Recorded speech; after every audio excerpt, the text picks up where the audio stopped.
विद्यार्थियों, सुप्रभात। आज हम कक्षा 9वीं के पाठ्यक्रम में सम्मिलित उपसर्ग पढ़ने जा रहे हैं। उपसर्ग दो शब्दों के मेल से बना हुआ एक शब्द है। उप, जिसका अर्थ होता है समीपता या निकटता, जबकि दूसरा जो शब्द है सर्ग, उसका अर्थ होता है सृष्टि अथवा रचना करना।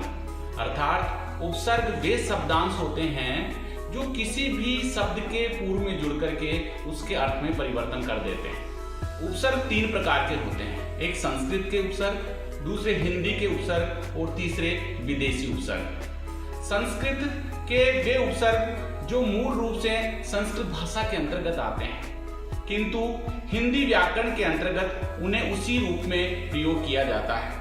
उन्हें संस्कृत के उपसर्ग कहा जाता है। जैसे हम उदाहरण के द्वारा इसको स्पष्ट रूप से समझते हैं। जैसे अधिकार, यहाँ पे अधि उपसर्ग है, कार मूल शब्द है, जिससे नया शब्द जो है अधिकार बना है। यहाँ पर कार का एक अलग अर्थ है, परंतु जब हम उसके पूर्व में अधि उपसर्ग जोड़ देते हैं तो अधिकार बनता है। इसी तरह से जब ज्ञानी मूल शब्द है, उसमें जब हम ए जोड़ देते हैं तो नया शब्द बनता है अज्ञानी। तो यहाँ पर अर्थ में परिवर्तन हो रहा है। इसी तरह से हम और उदाहरण देखते हैं। मुख, मुख से पहले अगर हम अधः उपसर्ग जोड़ते हैं तो नया शब्द बनता है अधोमुख। मुख का मतलब चेहरा होता है, परंतु जब अधः हम उसमें जोड़ते हैं तो उसका अर्थ हो जाता है नीचे मुख किए हुए। इसी तरह से शरण, जब शरण में हम अनुपसर्ग जोड़ते हैं तो उसका नया जो शब्द बनता है वो कहलाता अनुसरण। तो इस प्रकार से वे शब्दांश जो किसी भी शब्द के पूर्व में जुड़ करके उसके अर्थ में परिवर्तन कर देते हैं या नवीनता ला देते हैं, उन्हें हम उपसर्ग कहते हैं। मैं एक उदाहरण के द्वारा आपको स्पष्ट करना चाहूंगा कि किस प्रकार से एक ही शब्द के पहले हम जब अलग अलग उपसर्ग का प्रयोग करते हैं तो किस तरह से उसके अर्थ में परिवर्तन आता है। मैंने एक शब्द लिया हार। हार के पहले अगर हमने आ उपसर्ग जोड़ दिया तो नया शब्द जो बना उसका मतलब हुआ आहार। आहार शब्द का तात्पर्य होता है भोजन।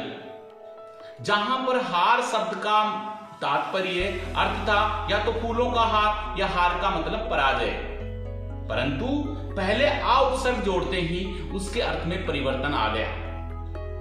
इसी तरह से हार के पहले मैंने जोड़ा वी। वी उपसर्ग जोड़ते ही जो नया शब्द बना वो हुआ विहार। विहार का तात्पर्य घूमने से है। मैंने नौका विहार किया। तो यहां पर विहार, हार से पहले वी जोड़ने पर उसके अर्थ को परिवर्तित कर दिया।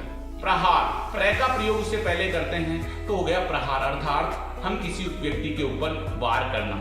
तो इससे स्पष्ट होता है कि ये संस्कृत के, चाहे हिंदी के, चाहे विदेशी उपसर्ग जब किसी भी शब्द के पूर्व में जुड़ते हैं तो उसके आधार पर जो है उसमें परिवर्तन हो जाता है। हिंदी के उपसर्ग हैं जैसे अध, तो अध में जब हम पका शब्द है, पका शब्द में अगर अध जोड़ते हैं तो ऐसी स्थिति में नया शब्द जो है अधपका बन जाता है, जिसका अर्थ बिल्कुल अलग होता है। इसी तरह से हिंदी में प्रयुक्त होने वाला जो उपसर्ग है उन, जब हम 30 में उन उपसर्ग का प्रयोग करते हैं तो नया शब्द बनता है 29, जिससे उसकी गणना कर्म ही चेंज हो जाता है। इसी तरह से अगर हम हिंदी का उपसर्ग कु अगर हम पुत्र से पहले जोड़ते हैं तो उसका अर्थ जो है, नया शब्द जो है वो कुपुत्र बनता है, जिसका अर्थ होता है खराब पुत्र। इस प्रकार चाहे वे हिंदी के उपसर्ग हो, चाहे संस्कृत के उपसर्ग हो या विदेशी उपसर्ग हो, सभी उपसर्ग किसी भी